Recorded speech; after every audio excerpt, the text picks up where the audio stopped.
पाकिस्तान जितना ताकतवर होता जा रहा है चाइना की मदद से, अब लग रहा है कि चाइना और पाकिस्तान और भी कई डील करने वाले हैं। देख लो भैया, पहली चाइना की सबसे खतरनाक पाकिस्तान को सबमरीन मिलने वाली है। AIP से लैस होगी हैंगओवर क्लास की पनडुब्बी, भारत के लिए बड़ा खतरा।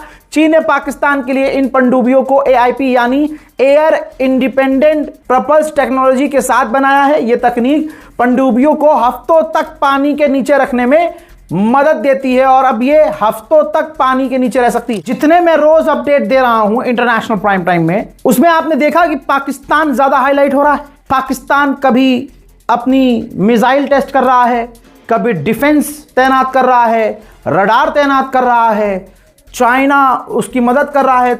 भाई तुर्की उसे हथियार, ये देखिए एक आज नया अपडेट देख लो भैया, पहली चाइना की सबसे खतरनाक पाकिस्तान को सबमरीन मिलने वाली है। AIP से लैस होगी हैंगओवर क्लास की पनडुब्बी, भारत के लिए बड़ा खतरा।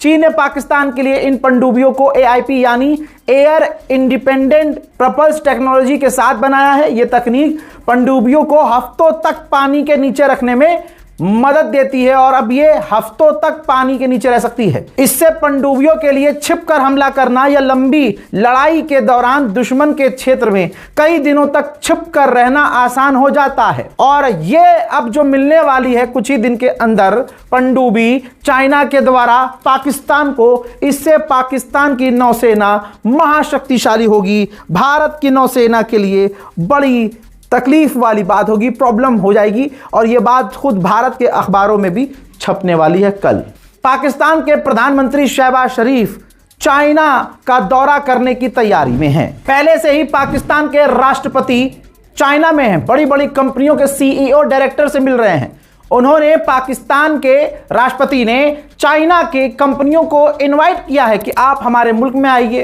प्लांट लगाइए, काम करिए, हम आपके साथ काम करेंगे। पाकिस्तान के अंदर सऊदी अरब के जो एम्बेसडर हैं उनसे पाकिस्तान के डिप्टी प्राइम मिनिस्टर ने मुलाकात की है। सऊदी अरब, चाइना, तुर्की, तमाम टॉप के देशों से पाकिस्तान इस वक्त बेहतरीन संबंध बना चुका है और एक हमारा वाला हिंदू मुसलमान करके हमारे मुल्क का बेड़ा गर्क कर चुका है। हिंदुओं को नफरत से पागल कर चुका है। हिंदुओं को नजर नहीं आता वो बात अलग है, जब तक हिंदुओं के घर पर बिल्डोजर मोदी का खुद नहीं चलता इनके मुंह से उफ तक नहीं निकलती। ईरान की जंग का असर दुनिया के तमाम देशों पर है, खुद पाकिस्तान पर भी है। पाकिस्तान के प्रधानमंत्री शहबाज शरीफ ने अपने मुंह से खुद कह दिया है कि ईरान की जंग की वजह से हमारी इकोनॉमी को भी बड़ा झटका लग रहा है। पाकिस्तान की हालत जंग की वजह से इतनी बुरी है कि LPG सिलेंडर महंगे हैं, भारत में भी महंगे हैं, हमारे यहाँ भी हाल बुरा है। क्यों मैं एक तरफा बात झूठी बात बोलूँ आपके सामने, हालात दोनों तरफ बुरे हैं, लेकिन पाकिस्तान के इतने बुरे हैं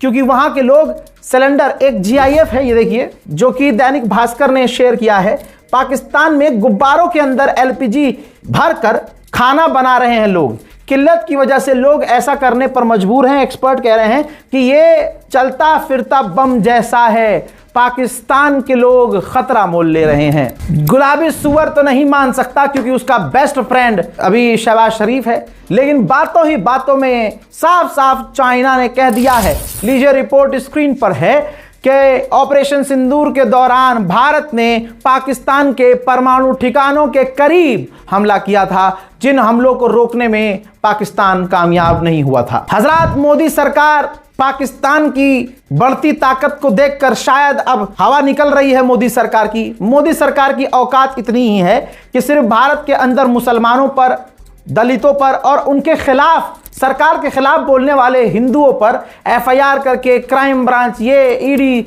CBI करके उनका ही गला दबाने का काम कर सकती है। 2014 से मोदी और मोदी की सरकार ने हिंदुओं के दिमाग में डाला कि मुसलमान आतंकवादी होते हैं। गोदी मीडिया ने सरकारी तौर पर काम किया कि मुसलमान आतंकवादी होते हैं और पाकिस्तान आतंकवादी मुल्क है। ये दो चीज़ों पर बहुत मेहनत की कि मुसलमान, आतंकवाद का एक ही रिलीजन होता है और वो है इस्लाम। आज इसी मोदी सरकार की इतनी हवा टाइट है कि आज सच बोलना पड़ गया है। भारत के रक्षा मंत्री राजनाथ सिंह ने कहा कि टेररिज्म का कोई देश, कोई धर्म नहीं होता है। ये वीडियो जो आप देख रहे हैं ये किर्गिस्तान में शंघाई कॉरपोरेशन ऑर्गेनाइजेशन की मीटिंग की है, जिसमें विदेश में किर्गिस्तान की जमीन पर भारत के रक्षा मंत्री ने यह बात कही। और सुनिए आप भी ये बात। इसकी निरंतरता बनी रहे। हमें यह नहीं भूलना चाहिए कि आतंकवाद का न कोई देश होता है और न कोई धर्म। टेररिज्म और इनोसेंट ह्यूमैनिटेरियन लॉस के लिए कोई भी वजह, चाहे वह वास्तविक हो या काल्पनिक, जायज नहीं है। इस संदर्भ में यह सुन लिया तो जो आज एक सड़ा हुआ समाज, एक गंदा घिनौना समाज जो मुसलमानों की नफरत में सूअर चूम रहा है, गू चाट रहा है, उन्हें जिल्लत को अपनाना पड़ रहा है। आप देखिए कि उनके साथ कितना बड़ा धोखा हो गया है। यह है मोदी सरकार की औकात। राजनाथ सिंह ने कभी गलत नहीं कहा, यह आदमी गलत कह ही नहीं रहा है, लेकिन दोगलापन देखिए डिफेंस मिनिस्टर और हमारी सरकार का, कि जब ये दूसरे देश में होते हैं तब ये अच्छी अच्छी मीठी मीठी प्यारी प्यारी बात करते हैं। मुल्क में आकर बीजेपी के जितने गुलाम हैं वो सारे मुसलमानों के खिलाफ बयान देते हैं, क्योंकि इनकी औकात सिर्फ इतनी है कि अगर इनके भाषणों से, योगी के ही भाषणों से आप मुसलमान निकाल दो, कह दो भाई साहब ऐसा है, तुम मुसलमान का जिक्र मत करो, सोचो तुम्हारे लिए मुसलमान मर गए, अब बोल के दिखा, तो अब्बा डब्बा चब्बा हो जाएगा। अब्बा डब्बा चब्बा हो जाएगा। बंगाल में भी जाकर मुसलमान, इस्लाम, काबा की जमीन, 4 शादी, अबे भाई हल्का इतना ना, मतलब अंधा ही समझ। लेकिन बंगाल में मोदी सरकार लगातार नंगी हो रही है। अब वहां मोदी सरकार जो जीतेगी वो अपने, हाँ समझ रहे हो, दूसरे वाले रास्ते से जीतेगी। और मैं पहले से मानता हूं कि भारत का प्रधानमंत्री मोदी है। वो मोदी नहीं, वो राजा है। वो ऐसा राजा है कि उसे कोई हरा नहीं सकता। वो ताकत के दम पर जमा हुआ है। लोकतंत्र भारत में 2014 में ही खतरे में पड़ गया था और अब लोकतंत्र नाम की भारत में कोई चीज नहीं है। रक्षा मंत्री राजनाथ सिंह ने जो बात कही, इसके बाद जिन हिंदुओं को सिखाया ही गया था 2014 के बाद कि मुसलमान आतंकवादी हैं और पाकिस्तान आतंकवादी देश है, सोचिए पाकिस्तान को राजनाथ सिंह ने क्लीन चिट दे दी। क्यों दे दी? इतना दम है तुम में, इतनी भसोट है तुम में, तो तुम्हें बोलना चाहिए था शंघाई कॉरपोरेशन ऑर्गेनाइजेशन में, SCO की मीटिंग में बोलना था कि आतंकवाद का कोई मजहब नहीं होता, लेकिन आतंकवाद जो देश चला रहा होता है जैसे पाकिस्तान, हम उसका समर्थन नहीं करते हैं, लेकिन आतंकवाद का मजहब नहीं होता, इंसानियत से बड़ा कोई मजहब नहीं होता, कहते ना ये, लेकिन नहीं बोले। तो ये बोल दिया कि कोई देश आतंकी नहीं होता है। समझ रहे हैं? इनको इसलिए बोलना पड़ा है क्योंकि इनका दोस्त इजराइल है, इनका फादरलैंड इजराइल है, तो इन्होंने क्लीन चिट दे दी इस बहाने पाकिस्तान को, क्योंकि अब औकात ही नहीं है। जब डोनाल्ड ट्रंप पाकिस्तान का दोस्त बन चुका है और डोनाल्ड ट्रंप के कहने पे अगला ऑपरेशन सिंदूर मिटा देता है, तो आप मुझे बताइए औकात होगी पाकिस्तान के खिलाफ बोलने की? नहीं है। लेकिन बात गलत नहीं बोली राजनाथ सिंह ने। अब इस पर जो 2014 से हिंदुओं को जहर पिलाया गया था, जिन हिंदुओं ने जहर फैलाया था, वो पागल हो गए। चाइना की एक कंपनी है चेंगडू, इसी कंपनी ने J-10 और J-10C बनाया है फाइटर जेट, और ये इतना बढ़िया काम किया है भारत और पाकिस्तान की जंग में कि चांदी ही चांदी कंपनी की हो गई है। पूरी दुनिया में इसकी डबल सेल हो रही है।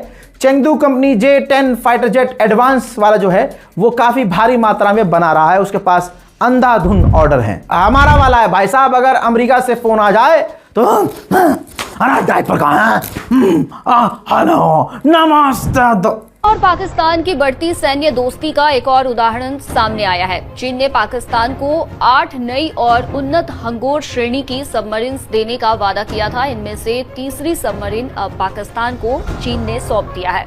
माना जा रहा है कि ये कदम हिंद महासागर में पाकिस्तान की ताकत को बढ़ाने और भारत के आसपास उसकी मौजूदगी को मजबूत करने की रणनीति का हिस्सा है। खबरों के मुताबिक इस पनडुब्बी का लॉन्चिंग सेरेमनी चीन के हुबेई प्रांत के वुहान शहर में हुआ। इससे पहले इस साल मार्च में दूसरी पनडुब्बी पाकिस्तान को दी गई थी, जैसे कि आधुनिक युद्धपोत और अन्य हथियार। ग्वादर पोर्ट के विकास से लेकर अरब सागर और हिंद महासागर में चीन की गतिविधियां लगातार बढ़ रही है। ऐसे में पाकिस्तान की नौसेना को ताकतवर बनाना दोनों देशों की साझा रणनीति मानी जा रही है। हिंद महासागर और अरब सागर की रणनीतिक समीकरणों में एक बार फिर बड़ा बदलाव देखने को मिल रहा है और इसकी वजह है चीन और पाकिस्तान के बीच तेजी से मजबूत होता रक्षा सहयोग। और इस बार मामला जमीन या आसमान का नहीं है, बल्कि समुद्र की गहराइयों का है। खबर यह है कि चीन अब पाकिस्तान नौसेना को अत्याधुनिक AIP तकनीक से लैस हैंगओवर क्लास पनडुब्बियां सौंपने जा रहा है। यह सिर्फ एक रक्षा सौदा नहीं है, बल्कि दक्षिण एशिया की समुद्री शक्ति संतुलन को प्रभावित करने वाली ऐसी घटना है जिस पर भारत समेत दुनिया की निगाहें टिकी हुई हैं। और सबसे बड़ा सवाल यह है कि आखिर ये हैंगओवर क्लास पनडुब्बियां कितनी खतरनाक है? AIP तकनीक क्या है?